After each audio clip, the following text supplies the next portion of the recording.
Tonight, we are talking about the personalized economy, gift giving in a way that sends a message from you to your friends, to your loved ones, that you've thought deeply about what will make them feel special.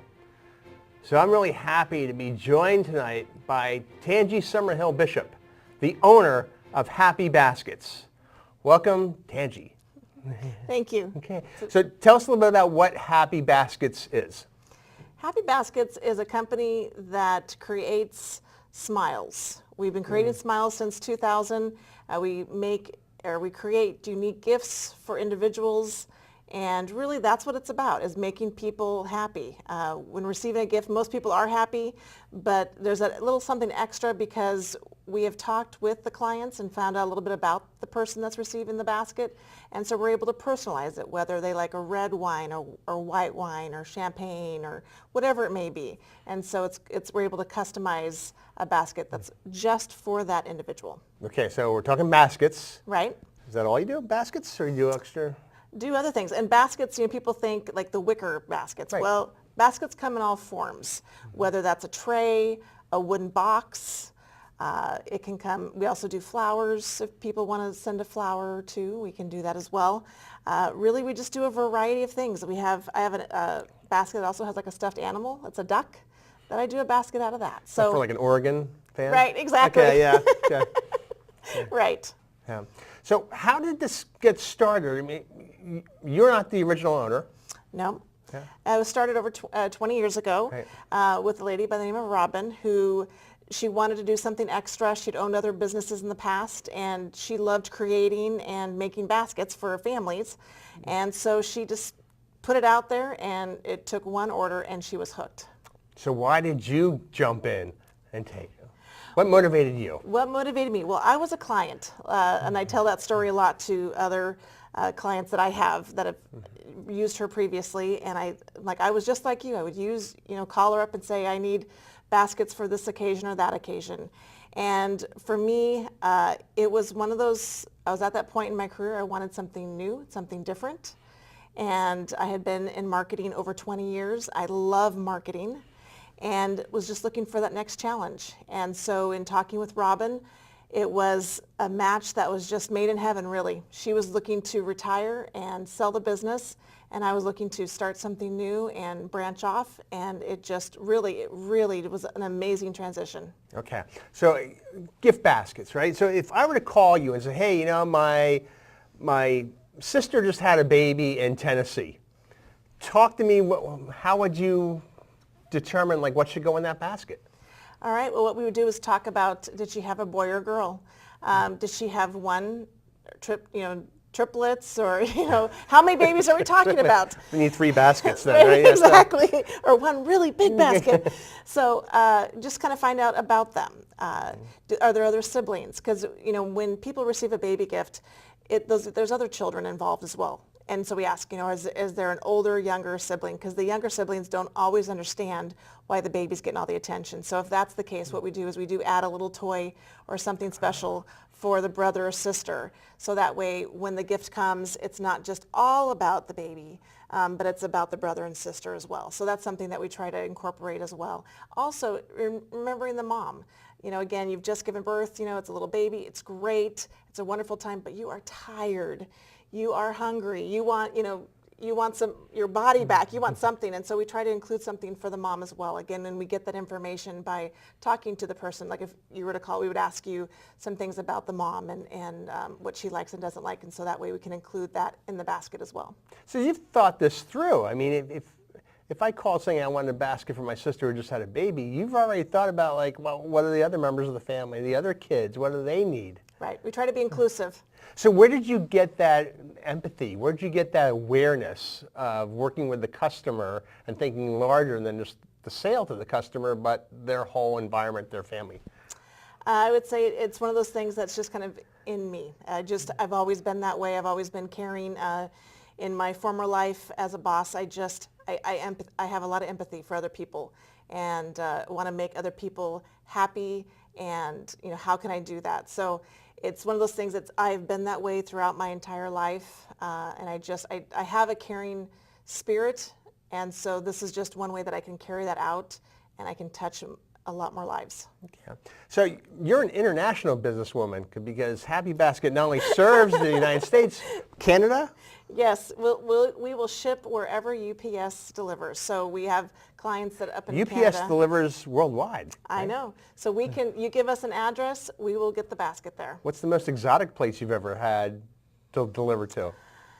Oh, just in Quebec, Canada has been the most exotic place so far. But we are willing to explore and ship wherever.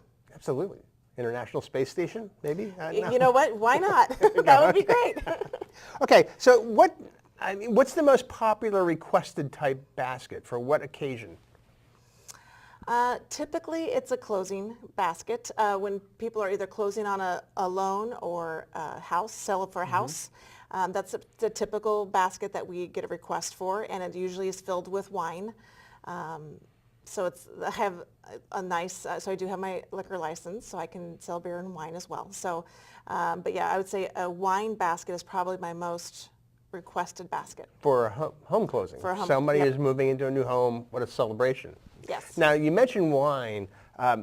Certainly, if you're shipping across the country, there are some places you can't ship to, right? Well, you can't ship alcohol to? Right. So I can ship across borders, but there are some states that just won't allow it.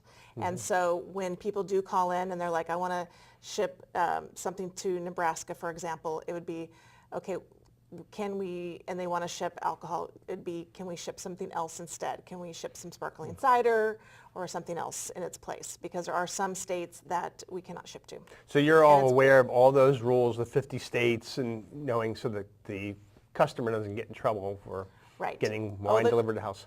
Oh yeah, the client would never get in trouble. It falls on me. Yeah, and even with UPS, you have to label it that somebody over 21 has to be home to sign for it, and it's labeled on the box as well. So it's clearly marked that no one under the age of 21 could accept that package. Got it. Cool. So I started off by talking about the personalization economy. That yours is a business that really speaks to what, like, one of the major trends in our economy, that people want something that's special or unique or designed just for them. Yeah. Right. Tell us about that. Where's this trend going?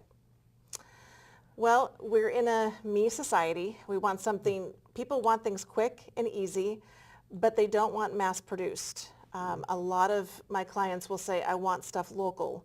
Because I can get stuff shipped from all over the world, just like I can ship all over the world, I can receive items from all over the world. But a lot of people, like, just for example, honey. Honey is a product that you can buy internationally. But my clients in particular, they like the fact that it's a local appeal. So it's one of those things that, so I'd say the trend is people want local, kind of the farm to table kind of concept. They want that in their baskets if possible. Sometimes I can't do that, but I try for the most part to, provide that type of product. Got it. So a question, do you do corporate accounts as well? Mm-hmm. Okay. And so is it like, do you do employee recognition baskets? What might go into an employee recognition basket? What would go into employee recognition basket would be, again, goodies. And what's nice is to, again, know a little bit about the employee that's receiving them. Do they have nut allergies? Therefore, you would not put any nuts in there. Is it somebody that loves chocolate? Or are they a diabetic? If they're a diabetic, then I have sugar-free options as well. Or they're gluten-free, then we have gluten-free items also. So it's one of those things that we have goodies of all types now, and instead of just putting, you don't always have to put goodies in. Let's say they're a hunter or they like to barbecue.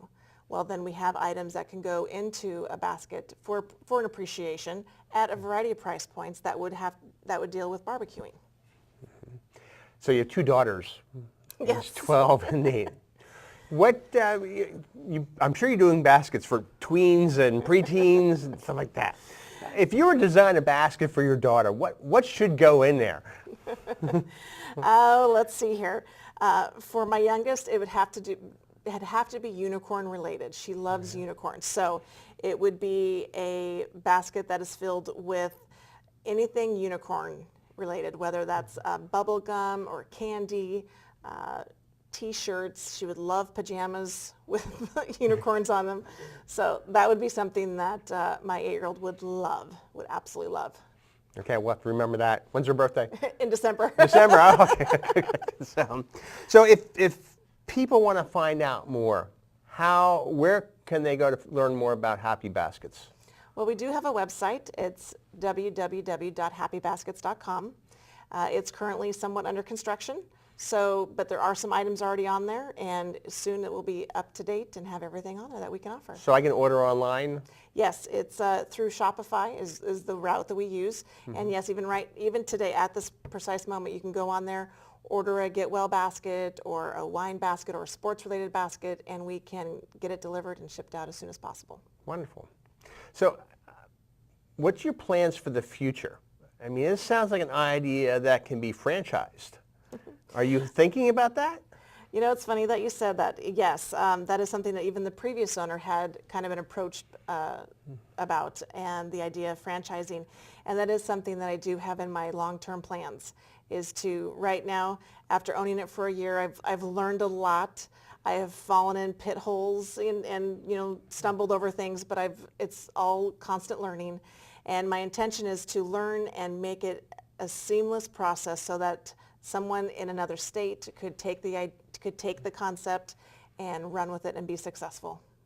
Well, I wish you best of luck. Thank you. And taking place right here in Oregon. Yes. So we love homegrown business, and we're going to love to watch where you go with this.